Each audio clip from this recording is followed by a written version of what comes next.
कारगुजार सदर BRS रुकन assembly Sircilla किए तारक रामाराव ने सैलाब मुतासरीन के लवाहिकीन को 5 लाख रुपए एक्स ग्रेशिया की पेशकश की। कांग्रेस हुकूमत के फैसले की शदीद मजम्मत की।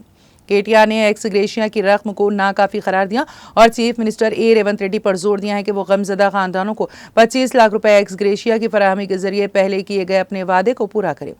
एक बयान में KTR ने रियासती हुकूमत पर जोर दिया है कि वो गमजदा खानदानों की मुकम्मल मदद करें। उन्होंने कहा कि महलूकीन के लवाहिकीन को वादे के मुताबिक 25 लाख रुपए से कम रकम की पेशकश अवामी एतमाद के साथ धोखा और खयानत के मुतरादिफ है।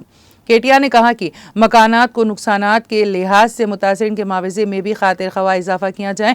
कारगुजार सदर BRS ने कहा कि नाकिस मनसूबा बंदी, क़ब्ल अज़ वक्त एहतियाती तदाबीर की कमी और दस्तियाब वसाइल के इंतज़ाम में तसाहुली के बायस जानी नुकसानात को रोकने में रियासती हुकूमत नाकाम रही है। उन्होंने कांग्रेस हुकूमत पर शदीद तनकीद की।